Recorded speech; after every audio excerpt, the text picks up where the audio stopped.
Hi everybody, it's a very cool and breezy fall day, and yeah, our temperatures are really going in the tank tonight and going to be that way. We're going to finally hit freezing this week for 2 or 3 days, so it's a lot cooler. My garden is officially kaput, and I've been putting wind barriers around these roses that I planted this year to try to save them from the frost, and mulching those. And so, the garden's winding down. I had to remove tomatoes. They had stopped growing and they weren't looking any good. And so we're done. I eat no winter vegetables. We don't do a winter garden. And by the time this is over, I just want it done. So I don't do that. And tomorrow, we're getting ready to go vote tomorrow on early voting. And there's a couple of amendments to the Georgia Constitution that are on the ballot. And there's another, what do you call it? It's a referendum, I guess you call it. I don't know. Well, there's three things I need to vote on besides the President of the United States and my representative. So I was looking at trying to understand these.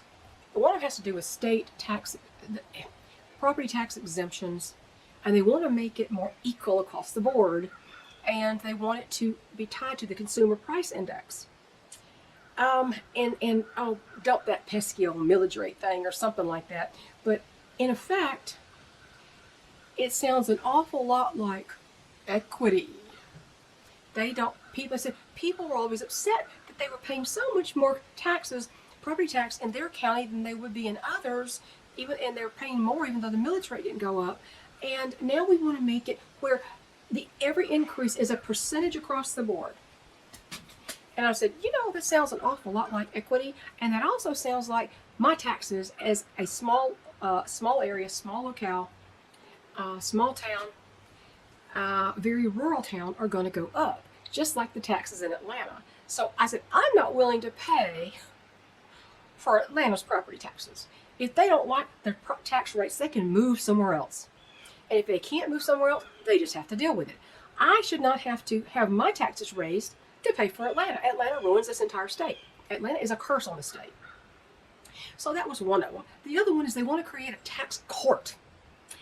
Oh, it's amazing how that happens when they're going to do, they have this amendment about the the exemptions and all this kind of stuff. And the articles I was reading and trying to get my handle on what these mean, it was government officials saying, this is going to be so much easier for everybody. This is going to make it more fair. I'm like, you know what? It's going to make it easier for you, not easier for me. And it's not, how is it fair that I pay for somebody's taxes in Atlanta? There's other ways to fix the tax burden on people, property tax burdens, besides making me pay for their taxes. This is really what it boils down to in the end. And let me just tell you, if you are researching these issues in your own state, please go to some site that is not a government site, because they're going to tell you it's the best thing since sliced bread, and this is the best thing to do, and they lie. They just lie. I looked until I found somebody saying, this proposition, this is what happens if you vote yes, and this is what happens if you vote no. And they said, what's going to happen is in the future, this is going to come back to bite you in the rear. If you vote for this particular thing, this linked to a House Bill 580 something or whatever, which they want to pass. And they said, this makes it where people who are not in the housing market get in the housing market. I'm like, why do I care? It is not I'm not supposed to support somebody else who hasn't bought a house yet. Homeownership is a privilege, not a right. It's not a right. Habitat for Humanity, it's not a right. It's a privilege, and I worked my butt off. We worked our butts off to achieve. So, yeah. So, go to some site, get a review. It's like when you get a product page on Amazon. It tells you how wonderful this product is and how things it'll do, but then you look at the reviews. What you're going to do is you're going to have to look at the reviews of what the long-term implications of these rules are, these new amendments. Okay, so the tax court, they're going to eliminate whatever system that was, and they want to make a specific tax court. So what that tells me is they're going to have a whole lot more people complaining about what they're doing and how this bit them in the rear end instead of being the benefit that the government told them that it was. Now, the third one, they raised the exemption on personal property tax or personal income tax, I guess it is, from $7,500 to $20,000. It hasn't been changed since 2002. So it's in all the inflation, it's high time that was raised. I can get with that. The other two, no. So I now have it set in my mind. So in your state, you need to look at what issues are on the ballot and then get an explanation of what they will do to you if you vote yes, and what it'll do to you if you vote no. And get it from somebody who's not the government. That's my suggestion. So we'll be voting tomorrow. And I guess I'll wear my Don't Tread on Me sweatshirt to the polls. So that's that. In the barnyard, we have a dying rooster. Axel is dying. He will not last the day. If he is still breathing by the end of the day, we're going to have to help him along because he's in bad shape. I don't know what is wrong with him. I have no idea if he got injured. I don't see anything physical that tells me anything. He's staggering. He cannot stand up. He's sleeping all the time. He refuses to eat water and food. So he is dying, and he knows it, and he's cut off all his nutrition of his own accord. He's just breathing and sleeping. So we will not have Axel any longer. And no, I don't need that rooster. He's a sixth rooster in a group that really only should have two. Now, they're not wearing out the hens or anything. These little Bantam cochins, they're okay.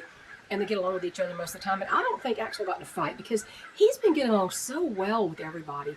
And I haven't seen a rooster fight in ages. So I don't think he was injured in that way. He might have gotten injured some other way.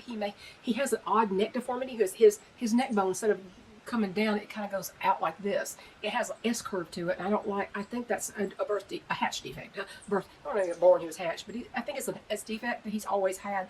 It just may be that now is catching up with him, and there are things as he's getting older, it's going to do him in earlier. He's only 2.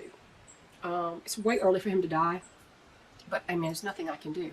I may examine him a little bit after he's gone, see if I can see anything wrong with his legs, or check his neck out a little bit closer, since he just doesn't want to be touched right now. So we'll see. But, that's just, it happens. It happens.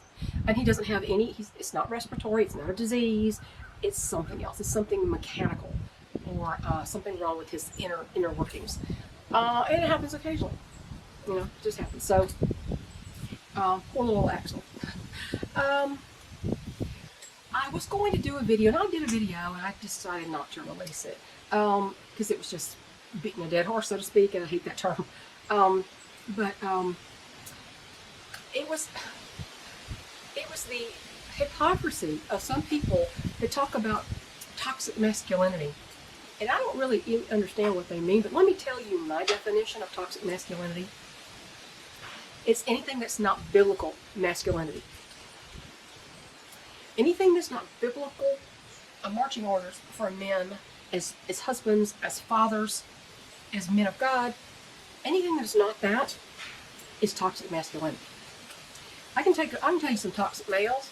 Every single, well, let me say, no, don't go there, but a lot of the people in Kamala Harris commercials are toxic males.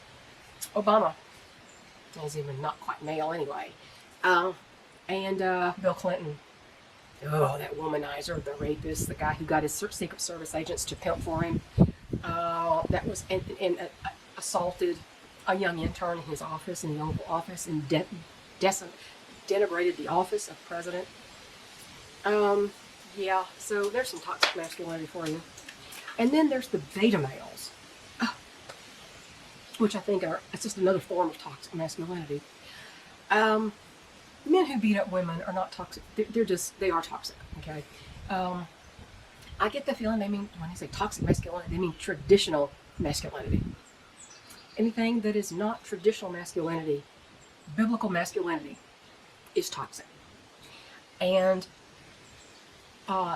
the desire for the way men are supposed to be as leaders and husbands and fathers was summed up in basically one verse, spoken by the Apostle Paul, who is the apostle to the Gentiles. None of the other apostles had anything to do with us today in the age of grace. Apostle Paul, after the death of Jesus, when the new age of grace is being ushered in, this is what he said. And I may not get every word right, because I often quote it incorrectly. Husbands, love your wives as Christ loved the church and gave himself for it. Meaning gave his life for it. That's some powerful love. That's a tall order. And we don't see a lot of that today. Husbands, love your wives as Christ loved the church and gave his life for it. That is proper masculinity. Taking care of your family is proper masculinity. Not impregnating 6 women and leaving every single one of them and not supporting your own children that you create. All women have some responsibility there too. Maybe learning to use birth control, maybe go back to birth control 101 might be helpful. So you don't have to murder your child in order to solve a problem, what you perceive as a problem. As an adoptee, I will never have another viewpoint on this. So don't be arguing with me about abortion on this channel. I won't have it. So, toxic masculinity, man. And that commercial where they had all these beta males. Oh my gosh. One guy after another saying, I don't hate women. I love women. I'm not afraid of women. One big fat guy, I swear his belly is as big as my state that I live in. It's like, well, first of all, at that size, you cannot have good testosterone levels. Second, he says, I'm not afraid to rebuild a carburetor. I ate carburetors for breakfast, and I thought, maybe that's what's wrong with your gut. And then, didn't your mother tell you not to eat car parts? What you do with a car part has nothing to do with whether you're masculine or feminine. This girl right here installed an alternator. When my husband had a spinal tap and he was on his back and he could not get up and he already disassembled part of it, and I went there, he said, you can do this, you can do that. And he drew me a picture of what I'm supposed to do, what I'm supposed to connect to what. And he told me what tools to use, and I went out there and I installed the alternator in this old station wagon because I had no transportation other than that. I lived on base but had no transportation and had 2 little kids. Now I second guessed myself. I said, I think I got it. I understood your drawing. I think I got it. But we lived in base housing, and there was a U-shape, horseshoe of townhomes with a courtyard in the middle where all the kids play, a big grassy area. And I went across to one of our friends in there, and I said, Bill, this is the situation I've put in this alternator. Can you just look at it and tell me if you think it looks right? And he's all dressed up. I felt terrible. He's all dressed up in a suit to do something. And he said, I'll go check it out. And he looks at it and he goes, well, it looks right to me. So I did that. Does that mean I'm a man? No. Does it mean I'm not a woman? No. It means I'm somebody who is a partner to a man who is ill, and I had to get something done, and I took it upon myself to do it. That doesn't make you male or female. So eating carburetors for breakfast doesn't make you male. And the others in that commercial were it was cringe, let me tell you. It was completely cringe. So anyway, we don't vote Republican or Democrat. What the people that we happen to believe are best for this country are generally Republicans, but there are rhinos that we don't agree with and don't think they should even be Republicans. But this is a vote for the country. This is the vote for the preservation of our way of life, our Constitution, our Bill of Rights, and everything that's right and good and traditional and moral in this country. That's what we vote for. The people who are less likely to sell us out to the devil, so to speak. And at this current point in time, Democrats are pretty much a death cult. That's just the way it is. They embrace death. As witnessed by this young woman, pretty girl, long blonde hair. She must have been 20 years old, early 20s at the very most. And after Helene and all the devastation in North Carolina and Georgia and Tennessee and Virginia and all this in Florida, you know what she had the nerve to say? You might have seen her. I think it was a TikTok video. She said, well, the good thing about it is it probably wiped out a lot of Republicans. It's like, you have lost your soul. I pray to God that you never reproduce yourself, because you don't have a right to raise a human being with that horrible attitude. She was fine as long as it killed a bunch of conservatives or traditional thinking people in the mountain range where people whose ancestors reside that built this country. And she doesn't even realize, she had the nerve to post that on TikTok. She was happy that it killed a bunch of Republicans. Dear God, what have we fallen to in this country? No, we don't want you voting for president. We don't want you raising a child. We think you need to go and look inside of yourself and see what a horrible person you are. Because I don't think I've ever heard a more cruel, disgusting statement in my life. But this is the death cult. This is the Democrat death cult. They're all for wiping out everybody by assassination and abortion. They're fine with that. So, I didn't want to make a whole video about that, but I didn't want to talk to you guys. I'm closing up it's breezy out here. It's very cool. My Bonnie blue flag is standing straight out today. And the chickens don't really want to stay outside. They don't like wind, so I may just close up the barn. And I've got to go check on Axel. So, yeah, vote. If you have issues in your state that you're going to have to vote on, please research them before you go click a box. And make sure that your source is not the ones who want you to vote a certain way, that your source is somebody who says, this is what happens if you vote yes, this is what happens if you vote no. I had already read it and had my own opinions. And then when I saw that synopsis of this statewide homestead exemption amendment, I went, okay, that cements it. I know exactly what I'm voting tomorrow. So, you guys have a good day. Stay warm, stay safe, and don't be uninformed when you vote.